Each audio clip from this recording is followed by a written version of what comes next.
कृष्णाय वासुदेवाय हरे नाम परमात्मने प्रांतः क्लेशनाशाय गोविंदाय नमो नमः। हरे कृष्णा। आप सभी को पद्मिनी एकादशी, कमला एकादशी और पुरुष उत्तम एकादशी की हार्दिक शुभकामनाएं।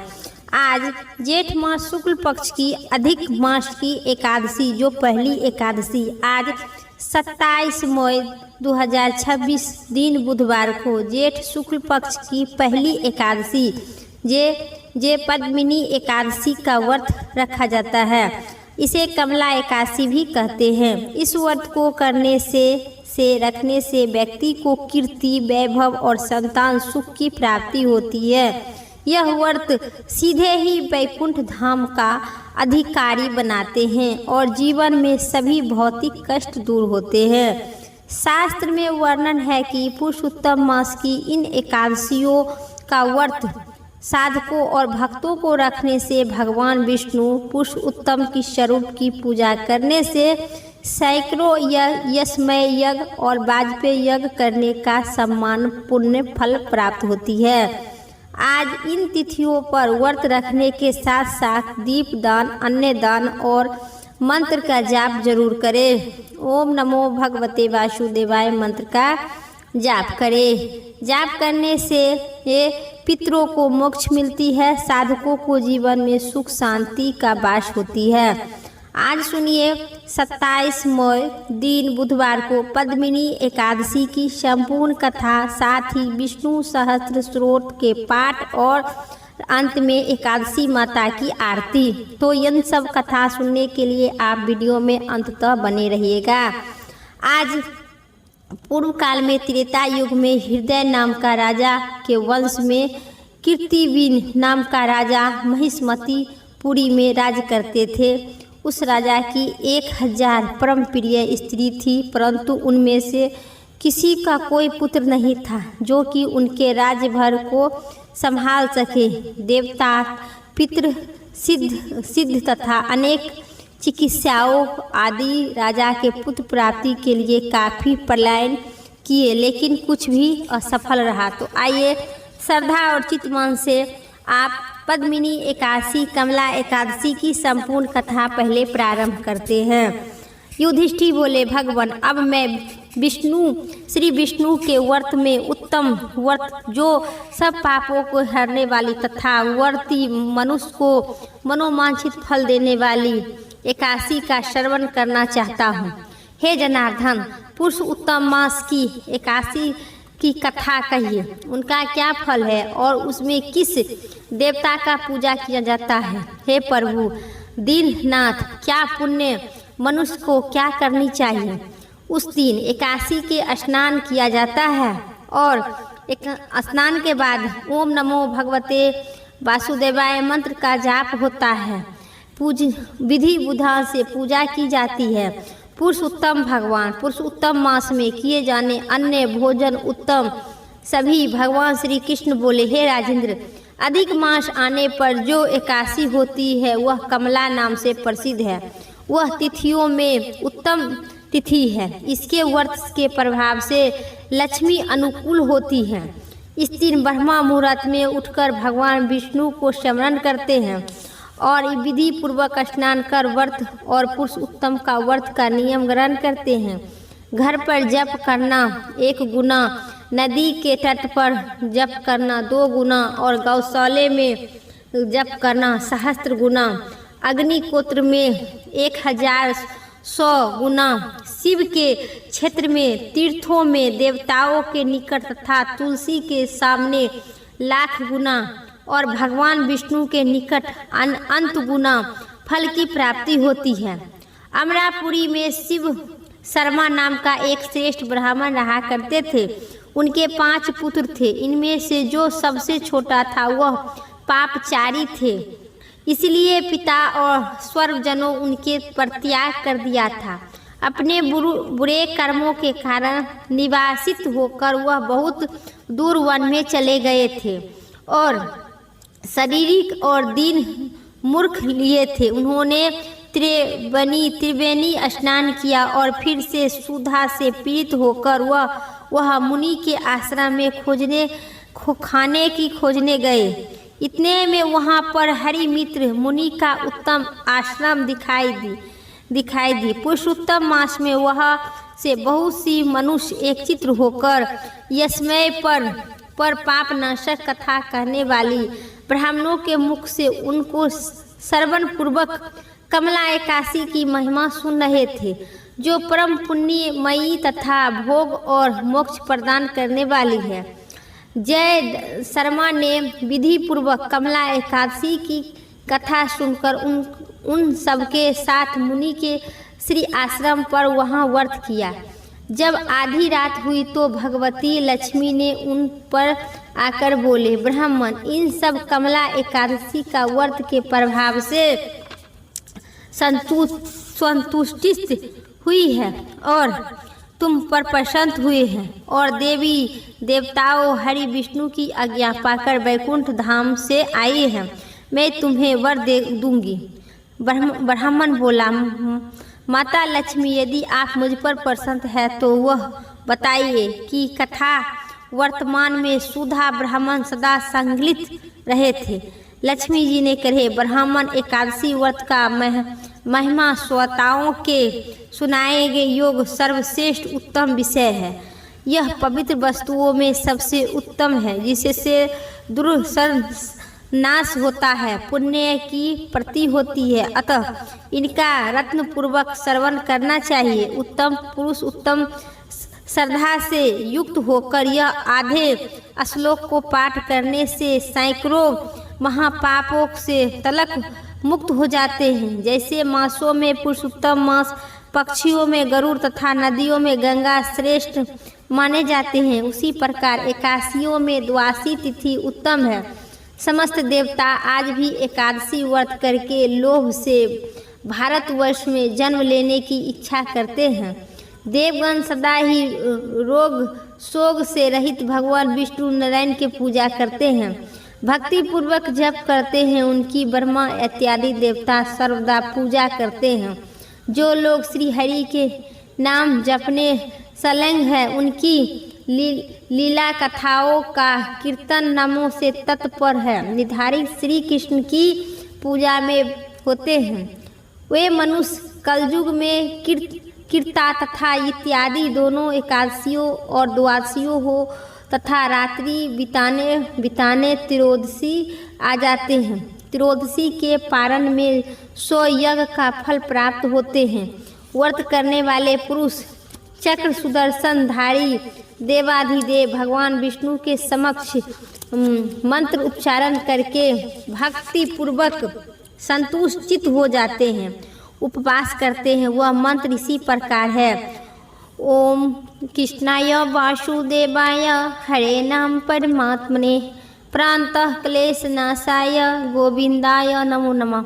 इसी प्रकार के मंत्र है। कमल नयन भगवान विष्णु अच्युत, मैं एकादशी व्रत निहार रहकर दूसरे दिन भोजन करूँगा। मुझ पर आप प्रसन्न हो। तपोचय तथा व्रत करने वाले सभी मनुष्य इंद्रियों को वश में करके गीत वादा नृत्य और पुराण पाठ आदि से द्वारा रात्रि में भगवान के समक्ष जागरण करें। फिर द्वादशी के दिन उठकर एकादशी को पंचामृत से जनार्दन को नहलाकर द्वादशी को केवल दूध से स्नान कराएं। हरि विष्णु का संयुक्त प्राप्त करें। पूजा करके भगवान से इसी प्रकार प्रार्थना करें, अज्ञान नीति नपोते केशव प्रसाद मुखे भूतने ज्ञान रूपी पदे भाव। केशव में अज्ञान रूपी दैर्धारी अंधा हूँ। आप इस पर व्रत से प्रसन्न हो और प्रसन्न होकर मुझे अज्ञा दृष्टि प्रदान करें।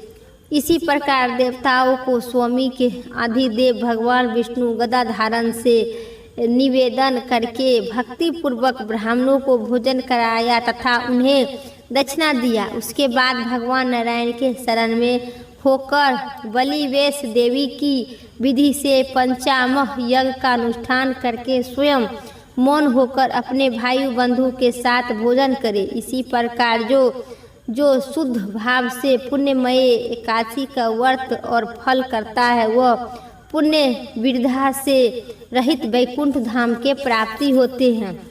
श्री कृष्ण जी कहते हैं, हे राजन, ऐसा कहकर लक्ष्मीपते उन ब्राह्मणों को वरदान दे अंतर्ध्यान हो गए। फिर वह ब्राह्मण भी धनी होकर पिता के घर पर आ गए। इसी प्रकार जो कमला एकादशी उत्तम व्रत है तथा एकादशियों के दिन इनका महत्व सुनना एवं पढ़ना चाहिए, वह सभी पापों से मुक्त हो जाते हैं।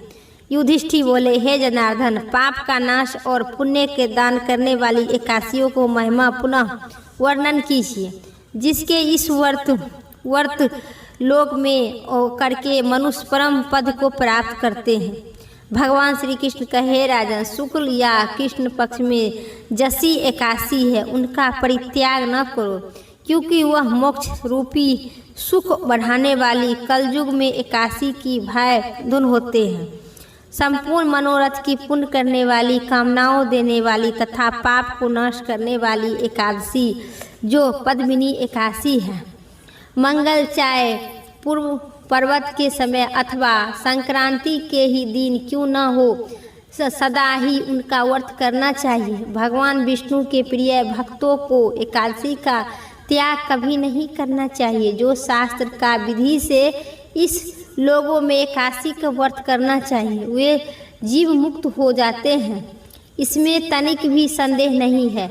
युधिष्ठिर ने पूछे, श्री कृष्ण, वे जीव मुक्त कैसे हो तथा विष्णु रूप कैसे होते हैं? मुझे विस्तार पूर्वक जानने के लिए बड़ी ही उत्सुकता रहती हूँ। भगवान श्री कृष्ण बोले, राजन, कलयुग में भक्ति पूर्वक शास्त्रीय विधि के अनुसार निर्जल होकर एकादशी का उत्तम व्रत करता है, वे विष्णु तथा जीव मुक्त हो जाते हैं। एकादशी व्रत करने के समान पाप को हरने वाली तथा मनुष्य की समस्त कामनाओं को पूर्ण करने वाली पवित्र व्रत दूसरा कोई नहीं है। दशमी को एक बार भोजन करे, एकादशी को निर्जला होकर तथा द्वादशी को ब्राह्मणों को भोजन कराकर और दीन दुखिया को दान देकर मनुष्य को श्री विष्णु के समान हो जाते हैं। प्रेम से कहिए, भगवान विष्णु की जय, पुरुषोत्तम भगवान की जय। आज थी ये पद्मिनी और कमला एकादशी की संपूर्ण कथा। अब सुनिए पाप नाशक स्रोत हिंदी अनुवाद। भगवान व्यास जी द्वारा रचित 18वां पुराणों में एक अग्नि पुराण अग्निदेव द्वारा महर्षि वशिष्ठ को दिए थे विभिन्न उपदेश। इसके अंतर्गत इस पाप नाशक स्रोत के बारे में महात्मा ऋषि कहते हैं कि मनुष्य चित्त की मैलता, चोरी, हत्या, पर स्त्री गमन इत्यादि विभिन्न पाप करते हैं, पर जब चित्त कुछ शुद्ध होता है तब उन्हें इन पाप नाशक स्रोत को पाठ करना चाहिए। तब इन्हें इन पाप नाशक स्रोत इच्छा होती है। उस समय भगवान नारायण की दिव्य स्तुति कर प्रायश्चित पूर्ण हो जाते हैं। इसीलिए इन दिव्य स्रोत को नाम पाप नाशक स्रोत है। ऋषि महात्मा कहते हैं, सर्वव्यापी भगवान को सदा नमस्कार है। श्री हरि भगवान विष्णु को नमस्कार है। मैं आपके चित्त में स्थित सर्वव्यापिनी अहंकार शून्य श्री हरि को नमस्कार करता हूँ। मैं आपके मानस में विराजमान हूँ, अत्यंत अंत कहता हूँ। मैं आपके मानस में विराजमान हूँ और अपराजित परमेश्वर को नमस्कार करती हूँ। सबके पूजनीय, जन्म और मरण के रहित प्रभावशाली श्री विष्णु को मैं बारंबार प्रणाम करती हूँ। विष्णु मेरे चित्त में निवास करते हैं। भगवान विष्णु मेरी बुद्धि में विराजमान है। भगवान विष्णु मुझ में स्थित हैं। वे विष्णु को चराचर प्राणियों के कर्म के रूप से स्थित, उनको चिंतन से मेरे पाप विनाश हो। जो ध्यान करने पर पाप हरण करते हैं और भवन करने पर स्वप्न में दर्शन देते हैं। इंद्र के अनुज शरणागत जनों को दुख को दूर करने वाले उन पापहारी भगवान विष्णु को मैं बारंबार प्रणाम करती हूँ, प्रणाम करती हूँ, प्रणाम करती हूँ। मैं इन निधार जगत में अहंकार शून्य में डूबते हुए को हाथ का सहारा देने वाले परमपिता परमेश्वर स्वरूपा श्री विष्णु के सन्मुख नतमस्तक होती हूँ और श्री विष्णु के बारंबार प्रणाम करती हूँ। सर्वेश्वर प्रभु कमल नयन विष्णु को मैं सभी अंग प्राणियों को हित के लिए मैं इन सदाशिव भगवान विष्णु को मैं सदा नमस्कार करती हूँ, बारंबार प्रणाम करती हूँ। परमेश्वर हरि के सब आपको नमस्कार है। इंद्रियों के स्वामी श्री विष्णु आपको नमस्कार है। नरसिंह अंदा स्वरूपा गोविंद आपको भूत प्राणियों को सृष्टि करने वाले केशव, मेरे द्वारा जो दुर्वचन कहा गया हो अथवा पाप पुण्य चिंतन किया गया हो, मेरे उन पापों को अथवा उन चिंतनों को आप प्रस्फुट कीजिए। आपको मैं बारंबार प्रणाम करती हूँ। मेरे उन पापों को के वश में होकर मैं जो करने योग्य अत्यधिक उग्र पाप पुण्य चिंतन किया हो, उन्हें शांत कीजिए। परमात्माए नारायण चिंतन किया हूँ, उसको शांत कीजिए। हे परमपिता परमेश्वर, हे ब्रह्मा प्रिय गोविंद, आप अपनी मर्यादा से कभी भी इच्छुक होने वाले जगन्नाथ, जगत के भरण पोषण करने वाले देवेश्वर, मेरे उन पापों को नाश कीजिए। मैं मध्य अपराह्न सैया काल एवं रात्रि के समय जानते हुए अथवा अनजाने में शरीर मन वाणी एवं वचन द्वारा जो भी पाप किए हैं, जाने अनजाने में पुण्य पुंडरीकाक्ष और हरि के सब माधव, आपके इन तीनों नामों से उन्हें उच्चारण मेरे वे सभी पाप क्षण हो जाए। हे कमल नयन लक्ष्मी पते इंद्रियों के स्वामी माधव, आज आप मेरे शरीर एवं वाणी द्वारा किए हुए पाप का हनन कीजिए। आज मैं खाते सोते खड़े चलते अथवा जागते हुए मन वाणी और शरीर से जो भी नीच योनि एवं नरक की प्राप्ति करने वाले सूक्ष्म अथवा सूक्ष्म पाप किए हो, भगवान वासुदेव के ये सभी नामों से उच्चारण से सब पाप विनाश हो और आपका बारंबार प्रणाम करती हूँ। जो परम धाम परम पवित्र है, उन श्री विष्णु के कीर्तन से मेरे पाप लुप्त हो जाए। जिसको प्राप्त होकर ज्ञानी जन पुनः लौट नहीं आते हैं, जो गंध स्पष्ट आदि तप मंत्रों से रहित श्री विष्णु को मैं परम पद मेरे संपूर्ण पापों को हनन कीजिए। उन भगवान विष्णु को मैं बारंबार प्रणाम करती हूँ। हे देवेश्वर, हे सुवेश्वर, हे जगतपते, संसार के स्वामी, जो भी व्यक्ति जाने अनजाने में और त्रुटि से आपके जो भी कर्म वचन ध्यान द्वारा जो भी गलती करता है, वह सभी को आप हनन कीजिए और बारंबार प्रणाम करती हूँ। आज जो मनुष्य पाप नाशक स्रोत करने वाले इन स्रोत का पठन अथवा श्रवण करता है, वह शरीर और वाणी जित समस्त पापों से छूट जाते हैं एवं समस्त पाप ग्रह से मुक्त होकर श्री विष्णु के परम पद को प्राप्त होते हैं। इसीलिए किसी भी पाप के हो जाने पर इन पाप नाशक स्रोत का जप अवश्य करें। यह स्रोत पाप समूह को प्रायश्चित के समान इच्छुक आदि व्रत करने वाले के लिए भी श्रेष्ठ है। स्रोत जप और व्रत प्रायश्चित के संपूर्ण पाप नष्ट हो जाते हैं। इसीलिए भोग और मोक्ष की सिद्धि के लिए इन पाप नाशक स्रोत का आवश्यक अनुष्ठान करनी चाहिए। प्रेम से कहिए विष्णु भगवान की जय। अब सुनिए पर्थवारी माता की कहानी। एक बार पर्थवारी माता पाल और विनायक जी में झगड़ा हो गया। सब आपस में स्वयं को बड़ा बताने लगे। इतने ही में एक ब्राह्मण कुमार वहां से जा रहे थे। पाल पर्थवारी गजानंद जी ने उन्हें रोक कर कहा, ऐ लड़के रुक जाओ और हमारा न्याय कर दो। लड़का बोला, मैं कल वापस आकर आपका आवश्यक न्याय करूंगी। घर जाकर लड़के ने माँ से कहा, माँ मुझे कल पाल पर्थवारी माता विनायक जी के न्याय चुकाना है। माँ ने कहा, बेटा सबको बड़ा कहना।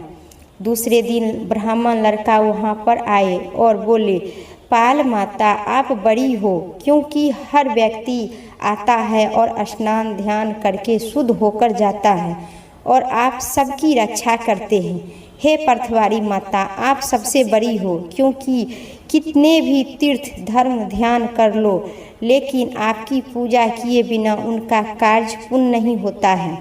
इसीलिए आप ही सबसे बड़े हैं। आप ही से जीवन दान मिलता है और सभी व्यक्ति आनंद पूर्वक पृथ्वी पर रहते हैं। इसीलिए हे पर्थवारी माता आप ही सबसे बड़ा है। आप नहीं होते तो कोई नहीं जगत में होता। यह तारीफ और मरने के बाद उद्धार करते हैं। पर्थवारी माता पथ की धारणी, धरती के धारणी, इसलिए आप बड़ी हो। अब विनायक जी ने लड़का से बोला, सबसे पहले शुभ कर्म में आपका ही माना जाता है, लेकिन आप ही ध्यान के बिना कोई कर्म शुभ नहीं होती है, सिद्ध नहीं होती है। इसीलिए आप ही सबसे बड़े हो। पाल माता, पर्थवाली माता और विनायक जी भगवान ब्राह्मण लड़का के चतुराई से प्रसन्न हो गए और बोले, लड़के तुम तो सभी को ही बड़ा कर दिया। उन्होंने सभी खुशी रहने लगे, आशीर्वाद दिए और जाके दान उनके अंगोछे में डाल दिए। लड़का सोचने लगा, ये तो घाटा हो गया, सौदा रहा सभी घाटा हो गया, दिन पूरा खराब हो गया न्याय करते करते, और इतने में जो मिला उदास मन से घर अंगोछा के एक कोने में डाल दिया। ब्राह्मण लड़का के माँ ने पूछा, अंगोछा उठाया तो उन्होंने हीरे मोती बिखरने लगे। माँ बोली, बेटा न्याय करके क्या मिला है? लड़का बोला, माँ कोने में जो कपड़ा रखा है। माँ वहाँ गई, देखी हीरे मोती ढेर लग गया, मोती हीरा चमकने लगा। माँ अत्यधिक प्रसन्न हो गई। माँ ने बेटे को बुलाया और कहा, बेटा आज तो पाल माता, पर्थवारी माता और विनायक जी भगवान आज तो हमें बहुत प्रसन्न कर दिए हैं। माँ बेटे बहुत प्रसन्न हुई। हे भगवान, हे पाल माता, पृथ्वारी माता, जैसे आपने उस ब्राह्मण कुमार को अन्न धन के भंडार भर दिए, उसी प्रकार जो इस कहानी को पढ़ते हैं एवं सुनते हैं और हुंकार भरते हैं, सभी को अन्न धन के भंडार भरना और जीवन में सुख समृद्धि को आशीर्वाद देना। प्रेम से कहिए पाल माता और विनायक भगवान की जय। सभी कथा और कहानी कहने अंत में लपसी तपसी कहानी सुनने से आपकी संपूर्ण कथा फल की प्राप्ति होगी। एक लपसी था, दूसरी तपसी था। तपसी हमेशा भगवान की सवा सिर के तपसी बनाकर, लपसी बनाकर और भोग लगाकर स्वयं जीम लेती थी। लपसी उसी भगवान विष्णु के पूजा हमेशा किया करते थे। लपसी और तपसी दोनों बड़ा होने के लिए लड़ने लगा। इतने ही में वहाँ पर नारद जी बोले कि क्यों लड़ रहे हो? तो लपसी ने कहा कि मैं बड़ा हूँ, और तपसी ने बोला मैं बड़ा हूँ। लपसी बोला, मैं सारे दिन भगवान विष्णु को पूजा करती हूँ। यह सुनकर नारद जी ने कहे, तुम्हारा फैसला कल मैं अवश्य दूर कर दूंगी और करूँगी। दूसरे दिन वहाँ पर नारद जी पधारे। जो लपसी बनाकर स्नान इत्यादि कर और सवा सिर के लपसी बनाकर भगवान को भोग लगाकर जिम रही थी। तपसी उसी समय भगवान को पूजा कर रही थी। उसी समय नारद जी आए और एक एक अंगूठी दोनों को आगे में फेंक दिए। तपसी तपस्या करने बैठी थी, ध्यान उस अंगूठी पर नहीं पड़ा। तपसी तपस्या करने पर अंगूठी पर नहीं पड़ा, अपने और पड़ा दिखाई दी कि और लपसी ने उसको अपने देखते ही घुटने के नीचे अंगूठी को दबा ली और लपसी बनाकर उस भगवान को भोग लगाकर अजीम रही थी। इतने ही में नारद जी आए, तब दोनों से पूछे कि कौन बड़ा है। फिर नारद जी ने कहे कि मैं बड़ा हूँ। नारद जी बोला, तेरे घुटने के नीचे क्या है, घुटना उठाओ। घुटना जब उठाई तो 1.25 करोड़ के अंगूठी निकली। तब नारद जी ने बोले कि अंगूठी तू ही ने चुराई है, तुझे तपस्या करने से और पूजा करने से कोई फल नहीं मिलेगा, तुम्हें कोई नहीं। फिर तपसी शर्मिंदा होकर बोली, नारद जी कैसे कोई फल क्यों नहीं मिलेगा, कैसे? तो कोई भी माता महिला एवं पुरुष सभी कथा और कहानी करने के बाद जो तुमको देगी तब तुम्हारा फल पूजा को मिलेगा। तो वह तपसी बोली, क्यों स्त्री पुरुष हमारा अपना फल हमें देगा? तब नारद जी ने बोले, सभी कथा एवं कहानी सुनने के बाद तुम्हारी लपसी तपसी की कहानी नहीं सुनेगी, सो फल तुझे मिलेगा।